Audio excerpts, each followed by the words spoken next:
friends! Did you know there are 4 different types of college admissions deadlines? RD, EA, ED, rolling. Now, most people go for RD, but what about EA and ED? If you want to know which one's right for you, stick around.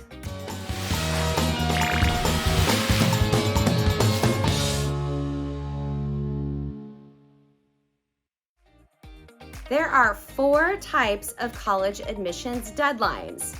Let's start with the first one, which is the most common one that most students apply for, which is called regular decision, or RD, regular decision. This is the later deadline, and today I'm going to be talking about these terms, and I'm going to give you a general idea of when these deadlines typically are. Understand different schools have different policies and different deadlines, and some may offer 1 or all 4 or 3 different types of deadlines. So it's going to depend on your school, so you have to really be on top of that. But I'm going to give you a rough idea of when these deadlines typically are. So for RD, regular decision, that is the later deadline. So these deadlines are typically December, January, sometimes early February. That's when they typically are. Yes, there are some schools, but it is very, very few that have RD decisions all the way through like May or somewhere in there. The majority, I'd say now, especially the last couple of years, the majority of regular decision deadlines are like December, okay, like maybe like January, but most of them are around that time. Regular decision is the deadline that most students go for, and it's just a deadline. I'll go into in a second why it actually matters, but you can apply regular decision. That is the latest deadline, and that's what most students go for. And there's a reason for that. It's because students get busy and school starts, right? Like they have the summer, then school starts, you have homecoming and games and all the things. And then like October, they're like, oh, I should probably start working on my college stuff. And that's where all of the like students start talking to each other, and they're like, yeah, well, my friend didn't apply until January. I don't have to meet that deadline until January. And that's kind of just what they end up doing because they don't know any better. But that's one of the deadlines. The other deadline, and I'm going to go into this for a second because I get asked about it a lot. So you have regular decision, then you have early decision. Okay, do not confuse early decision with early action, which I'll get to in a second. Early decision means that you are making a decision on a school. You are allowed to apply to 1 early decision school every year if you would like to. Now, if you do this, you are committed to that school. So if you apply to a school early decision, that means like there is no getting out of going to that school, okay? Now that causes a lot of problems, okay? The obvious one is the financial component, because you're not gonna get your financial aid offers until later, like more in the spring. So that means you're applying to a school not knowing how much you're going to have to pay, and before you can compare all your other offers of schools that you apply to. So that causes a really big problem. The other really big problem that very often goes underestimated is how much students change their minds. So I've had a lot of students who are like, I want to go to this school, it's amazing, it's my dream school, in July, August, September. Well, by the time National Decision Day comes in May, that's not their dream school anymore. They've gone on more tours, they start talking to their friends, all these things start happening, and they don't want to go there anymore. So that causes a really big problem because it actually is very, very, very difficult to get out of an early decision notice. So I will tell you, when I recommend early decision, and in my whole career of college admissions, I have seen this twice, okay? Here's my conditions where if you do not meet these conditions, you don't even discuss early decision. Number 1 is I need to know that those parents, we're having a very, very solid conversation. I need to know that you can pay cash for the school that's going to be early decision. So if it's, I mean, I've seen this for a lot of schools, but if it's $100,000 a year, you better have $400,000 in savings or access to cash, right? Not in loans, not hoping you get a scholarship, not all these things that they tell you. I need to know that you have the cash to pay for it, because when you apply early decision, you can't get out of it. So, and yes, they'll tell you there's some exceptions to it, but in practice, it's pretty hard. So you're going knowing that you might have to pay all cash, you might not get any scholarships, you're committed financially to this school. So that's condition one. I need to know you can afford it. Number two is that you will not change your mind, which I almost never see. I can't even tell you how many students say that they won't change their mind. They always change their mind. So you're going to be committed to a school, and you need to know, like, if you got in there, you have to go. Now, why do people even apply early decision? Because that sounds very scary, and it is scary, and you should be scared about it because it's a big deal. But why do they apply? Well, the reason is because statistically, you do have a higher chance of getting in if you apply early decision. I will tell you, in practice, when I've seen this, it doesn't actually work out that way, which is why I'm like, why? It's very rare. I would recommend early decision, because in practice, I don't personally see it actually helping when I look at the actual acceptances coming in, but statistically it is supposed to help. Now, this is more common of like highly competitive schools, right? Your Ivy Leagues, your Ivy equivalents, okay? I've seen students, I'll get calls in like the spring where students applied early decision to like, I don't know, like a random school that has like a 90% acceptance rate or something. And I'm like, why did you apply early decision to a school that's like not even a super competitive school? Like, that's so silly.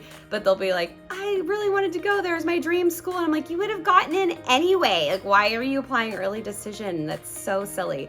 So it's very, very much reserved for highly competitive schools. Statistically, you have a higher chance of getting in.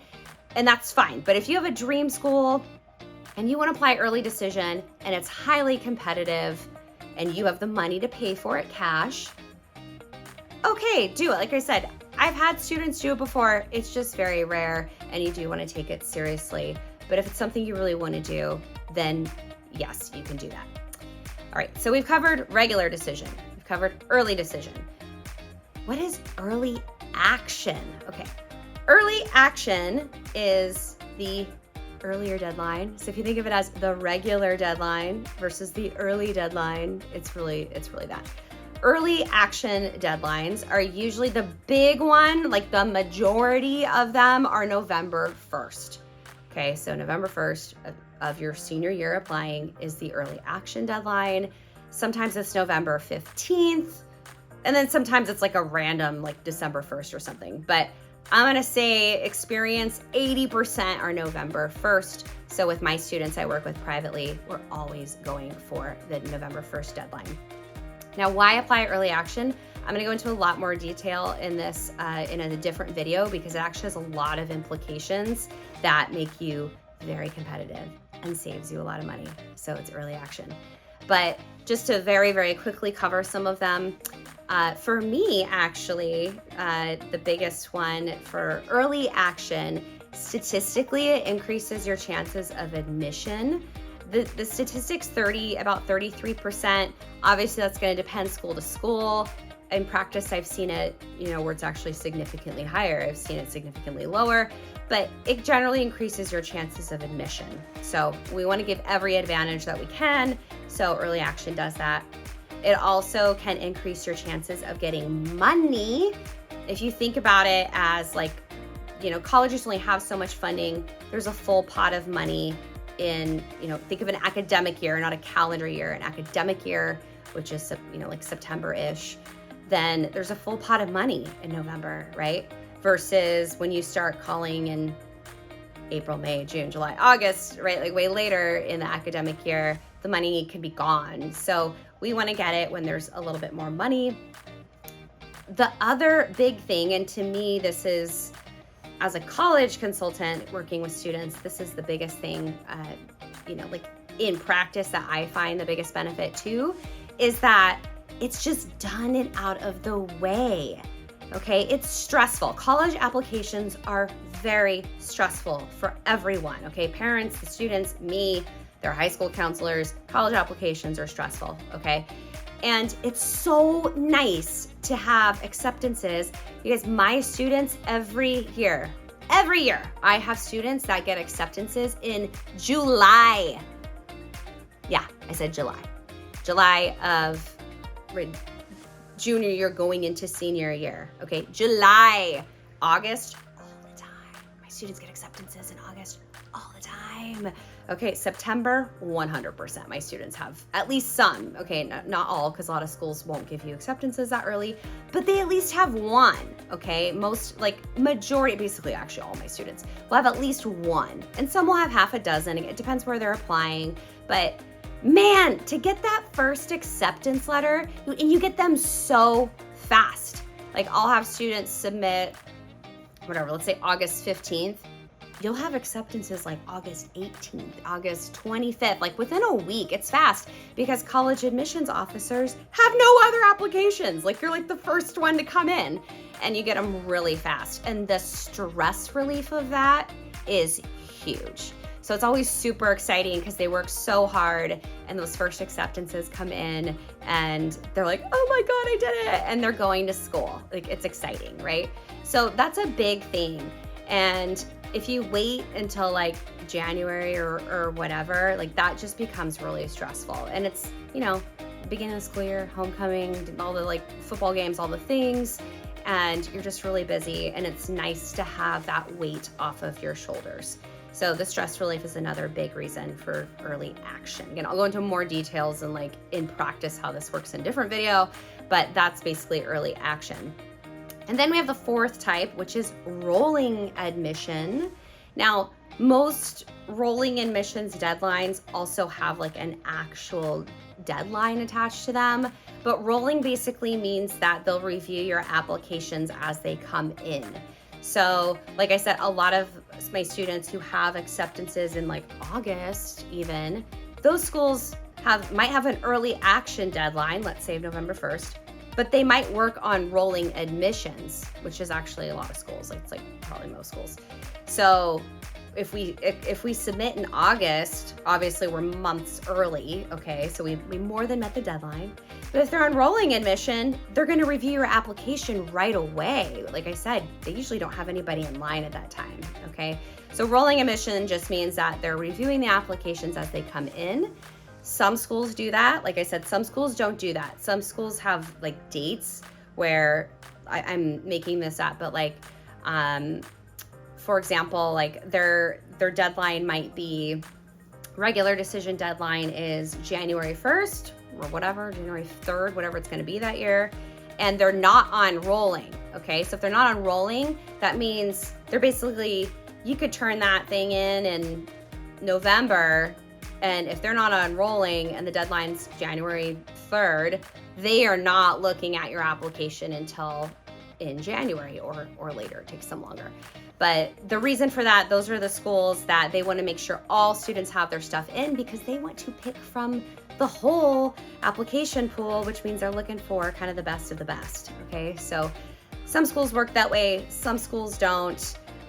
But either way, those are the four ones. We have early, regular decision, which is basically just the later deadline. And if you don't get it in by then, it's, you're probably not going there because you missed the deadline, which happens all the time. Then we have early decision, which means you're still applying early. Often an early action deadline is the same date as an early decision deadline, often November 1st, sometimes the November 15th. It's usually not much later. Those are the two big ones. And so those might be the same day, but if you apply early decision, again, it's like you're stuck. Like that's it. That's all you're doing. Early action just means I get my stuff in early and I get all the benefits of it. And then we have rolling, which means we just review the applications as they come in.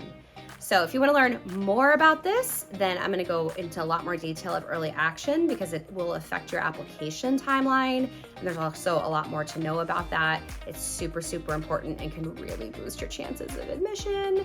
So if you want to learn more about that, I will be posting that at a later date. FYI/really important information, I often will get people ask, why do you make students submit things so early? And there's a lot of reasons for that. My students usually submit their main applications like end of August, early September. The reason for that, again, there's a lot of reasons, but the big one is because the system is going to start glitching, crashing, kicking you out. All these really stressful things start happening about 2 weeks before the deadline. It's usually, so if your early action deadline is November 1st, around October 15th, it starts really getting glitchy and buggy. And the closer you get to that November 1st deadline, the worse it is. And if you start waiting till after about the 25th, it's very stressful in that system. It is constantly kicking you out and crashing and not saving your information. I will not go anywhere near the Common App after like October 20th, 22nd. And even then I'll tell students, like, you have to miss school. We have to do it during the day before it gets overloaded with everybody coming home after school and working on applications. So that's something to keep in mind. And this is the same if you were applying to like regular decision, and let's say there's another regular decision like in January, and usually those are like January 5th, sometimes like 15th, but somewhere in there. But same thing, like a couple weeks before that, it's gonna start getting really glitchy, and you are going to have to get it. Every student always ends up having to get some kind of information from someone else that we just can't plan for that until you start submitting. And then all of a sudden they'll be like, never mind, you can't submit this. You have to get this info from your guidance counselor, or you need to get, this info from dad, or it's just random. So you wanna give yourself time for that, let alone when it's like glitching and kicking you out. The other thing too is that students often are not great with deadlines and organization. And for them, they're like, what? I'm 2 weeks before the deadline. I'm so early. They're not thinking that every other student in the country is in the same situation. So anybody who might need to help you, they're overloaded. They need time. So if you think about like a CPA in March, for people in college admissions, that's the summer. Like July, August is like March for a CPA. The fall's like April. And so if you were to call your CPA on April 1st, right, 2 weeks before tax deadline, and you're like, hey, I got my stuff together. Yeah, let's go. Your CPA is gonna be like, no, the deadline's 2 weeks away. Call me in June. Like that's how backed up it is. And it's the same for people in college admissions. So imagine if you're trying to get a hold of your admissions office, right? Like there's only 4 or 5 people who can answer your question, and there's thousands of students applying, trying to get a hold of the same people. And then like your guidance counselors trying to do so much at the beginning of the year. They're super busy. It can often take a couple weeks to get in with them. Same with private counselors. I tell students, if you don't have everything in and done by about October 15th, I can't even guarantee I can help you get to November 1st deadlines because there's only one of me. So for you, you might be like, yeah, I'm like 2 weeks before the deadline, I'm early. And I'm like, yeah, that's nice for you. Like there's one of me, I can't get to everybody. And so you wanna give yourself time if you have to get a hold of 3 different admissions offices to get questions answered and get an appointment in with your guidance counselor, or get a letter of rec from this teacher, that timeline gets really dense. So you can, if you spread it out, it's more likely that you'll be able to get all the pieces of information you need in before the system inevitably starts crashing closer to the deadline that you're trying to reach. If you want to expand your knowledge and increase your chances of admission, please like and subscribe to my channel, and you'll get even more updates with lots of juicy knowledge that will help you get the acceptance letters that you're looking for. If you need help staying on track and you want to increase your chances of admission, get more money, or simply need a guide of what you're supposed to be doing, In the description, you can get a link to my signature. This is something that everybody asks me for. It's the #1 most common question. It's called the College Timeline. The College Timeline comes with a video where I will go over the college timeline, right? All the way from 8th grade, all the way till you are off in your dorm room. It's literally what to do when, by month, by year. And it also comes with a PDF, so you can print that and put that on your family bulletin board or fridge or whatever it is you have to make sure you stay on track. If that is something that you need, go ahead and click the link in the description and you will have that in your inbox.